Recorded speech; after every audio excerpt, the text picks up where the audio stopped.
Hello and welcome to my channel. If you're new here, my name is Marta. I come from Norway and I love makeup. And I'm finally back after a small break because I just finished my master thesis. And perfect timing because my gift to myself from Glaminatrix Cosmetics, the Nocturnal Palette, just arrived, and I'm just going to show you guys some swatches. And of course do this look here, which is kind of like my first impression using the palette. So if you're interested in seeing that, then please keep on watching.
Here are all of the swatches of the palette, and I must just say that I love this color story so much. It's so beautiful, and I feel like the shadows are more hard pressed than I'm used to from Glaminatrix, but I know they've been revamping their formulas a lot and also even worked on the formulas in this palette several times.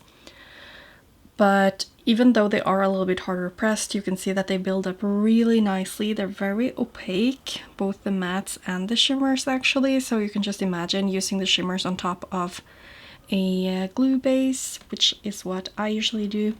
So yeah, I'm very happy about that. And here you can see the top shades with my flash pointing at them. And I do have a little bit of natural lighting right in front of me because I opened the curtains to the window. And I also have my studio lighting, so there's a lot of light in here. But you can definitely see all of those shifts in those shades. They're absolutely stunning. And also that deeper grungy shade, I think that is Luna, is also super shifty. And then we have a bunch of mattes. They're just gorgeous. I love those grungy shades, and that periwinkle shade is so pretty. And then we have some more shimmers down here, also just stunning. They're really beautiful, and I was really surprised by this shade right here. I feel like it's so stunning. It's like a green gold, but also with that coppery warm shift right there. It's just a really pretty shade. So yeah, you can definitely see that there are a lot of unique shades in this palette, and although I might have something similar In my single shadows, I'm so happy that I have all of these shades together in this palette and in Glaminatrix formula. But now that you've seen all of the swatches and you've seen them close up, I guess I can just move on to the first look that I created. So for this first look, I'm probably going to go in with this one first, the black called Shadow. And I'm going to like apply that for the outer wing kind of. And then I'm thinking I will blend this into it, and then this for the inner parts of the lid, and I want this on the inner parts of the lid and this on the outer parts of the lid. And for the lower lash line, I think I'm going to go in with either Obscurity or Nightfall, and then apply a little bit of this one called Milky Way for the inner parts of the lower lash line.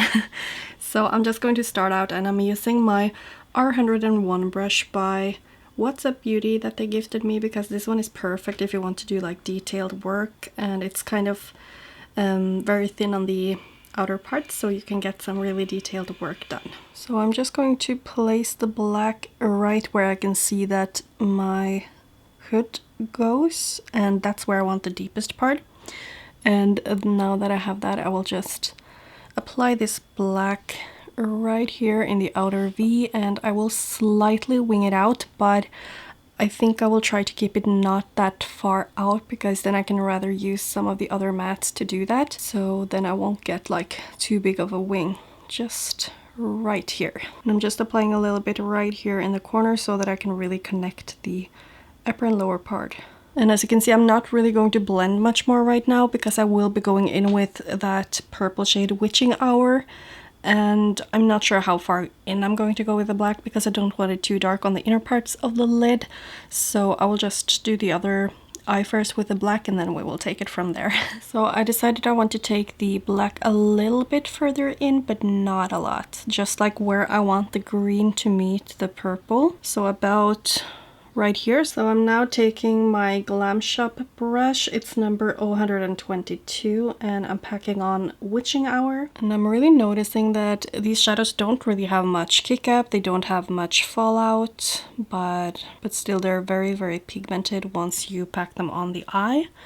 So I guess these could be a little bit more user-friendly maybe. And I'm also applying this right below here. And now you can see the reason why I didn't want to go way too far out with the black, because I want to have this one as like the blending shade, and then I need some space for that too. If not, I'm going to get really far out. I will say I'm super impressed with how easy these shadows are to work with, because this is a purple, and purples are usually known to be quite hard to blend and work with, and this is really deep, and you still get that really nice blend without really having to do much work, so that's really nice. So before I go in with the lime green shade, I'm just going to apply a, like, you could use a translucent powder or just something that looks like your skin tone. So this one is from Glam Shop. It's an eyeshadow, but it's basically just my skin tone. It's just to mattify and make sure that all of my eye base up here is set. And I'm not going to take it further than where I have blended already. And then I'm just going to take my Stasi Alex brush. This one is WG2, and it's a really nice shape. And I'm taking that lime green shade Murky, and this is going on the whole inner part of my eye right here. And yeah, I'm just going to apply it and blend it out. So right where these two are meeting, I don't want to blend a lot because it's just going to be muddy. So what I'm doing here is just tapping and kind of stamping this shade so that it's more like on top and not blending into the other shade. And I will be going in with shimmers on my lids, so you're not really going to see down here. So here it's not really, it doesn't matter if you blend or not. Now I think that applied really nicely. It's not like the most pigmented shadow, but you can see that it got really opaque once I packed it on and blended beautifully just by itself. So I'm just going to go in with some transition shade again, that matte skin tone shade, and then I will probably just go in with the shimmers. So I'm first putting Luna right here on the outer parts of the lid, and I did apply my Glam Glue before, just because I always apply my shimmers with, yeah, I basically just use my Glam Glue now. So that's why I did that. So I'm just tapping this down, and I could have totally just used one shimmer, but I really want to try out the other duochrome as well that is very deep and dark. So I'm going to take Night Vision just on the other side of this brush. Also seems to pick up nicely without being way too crumbly or anything. Seems very like easy to use, really. That is beautiful. As usual, I'm just tapping and really making sure that it's really opaque on the lid, and then I'm just lightly dabbing up towards the matte just to not have a very defined cut crease, and just slightly tapping over to make sure they're blended too. I just want a little bit more Luna, a little bit more in this shape, so I'm just tapping that over, and together they're almost making this gorgeous turquoisey shade. That's just perfect to have something a little bit blue and shiny towards the middle to really get the focus there. So yeah, that is how the lid is looking right now, and I'm gonna finish up the other eye and apply something for the lower lash line. So I actually ended up taking the green shimmer Night Vision on my finger and applying on this side, so I'm just going to show you like how it changes the texture and intensity of the shadow. So I really like how shiny it became, and oftentimes when you do this with shadows that are a little bit too crumbly or textured, you will get a very chunky look on the eyelid, which I feel like you can see that I don't get that with this one, which I really like, because then I can really foil it with my finger and get the shadow really intense. So I really want to try to use as many shades as possible for this look, just because it's the first time I've used it, the palette I mean. So now I'm using Gloom, which is the brown shade right here, and I'm going to use Obscurity here for the inner parts and top it with this one, like I said in the beginning. For Obscurity, I'm taking my Glam Shop brush in 027, and I'll just apply that right here at the inner parts. And I'll just lightly blend it into that brownish, greenish shade. So I'm actually going to take a little bit of Nightfall, which is that other blue, and just add that right here, because I feel like that is a tiny bit more muted and will blend better into the brownish green shade, like that. And I'm just going back into Gloom to make sure that I still have that brown shade. So now I'm just adding a little bit of my Glam Glue just at the inner parts right here where I want Milky Way. I'm also going to use Milky Way, I think, for the inner corner. I will just have to see how intense the base is gonna be. So I'm tapping that onto here. Wow, that is so reflective and beautiful. I feel like this would be a great topper shade for almost all of the shades in the palette, especially those lighter tones, because it has a lot of blue reflect. It's just really beautiful.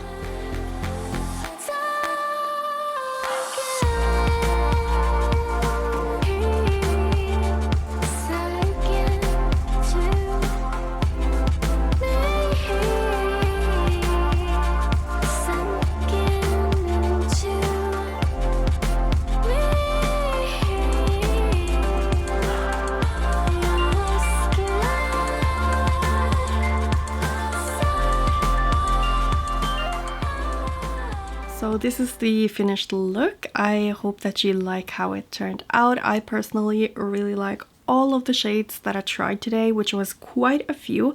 I believe it's just a few of these shades from the palette that I didn't use, so I definitely got a good feel for the palette, and I was really excited to try the new formula because Glaminatrix has been updating their formula at least once since the last time I purchased anything from them, and I must say I'm really happy with it. And I was a little bit skeptical because I already absolutely loved the formula that Glaminatrix had, so I'm really excited to just see that this new formula is just as good, if not even better, especially because I noticed that the mattes are much harder pressed, so you don't have, like, you barely have any kick up at all in the pan, and you barely have any fallout. At least if you're really careful, you will definitely be able to avoid that if you like to do your face makeup first. As for the shimmers, this palette did arrive a little bit broken. It was the bottom shimmer called Constellation. It arrived broken, and also the shade Luna, but it was a really easy fix. I didn't even add anything. I just pressed them down with a pressing tile, and I had no issues with that, and they do really seem very secure now. And they were super easy to use. They're not like super crumbly or anything. So I do really enjoy the shimmers as well, and they have just the right amount of sparkle. They're not like the sparkliest shadows I've tried, but they are very duochrome and they do have a really nice sparkle to them. And also, I didn't say anything about how the mattes performed, but they did perform really well, and I feel like I could get a seamless blend even with the shade Witching Hour here in the outer parts of the eye, which is a really deep shade, so I'm very happy. I feel like this is definitely one of my favorite formulas. Like, they were before and they still are, so I'm super excited to be using this palette more, and also to be using a bunch of the single shadows that I ordered. So I can just show you here very quickly. These, except from like the light blue here, the purple down here, and then the silvery shade, all of those other ones I ordered in this order, and I'm really excited, especially for like the Christmassy shades up there. Sorry, that was my phone. With the blue and the green and the red. And yeah, I'm just very excited to be using these because they're, as I said, one of my favorite formulas. Oh, and that palette, by the way, is from TKB Trading, which is a really affordable place to get supplies. And the palette with a pressing tile and tin pans for the palette actually come just for $6.65 US, just if you're interested in getting something like that. But anyway, I will just leave all of the products that I used for my face down below in my description box, because I used quite a bit of different things, like the liners in my waterline and everything else on my face. And I think that's basically it for this video. I hope that you enjoyed this video. If you did, please give it a thumbs up and subscribe to my channel if you want to see more content from me. And hopefully I will see you in my next video. Bye!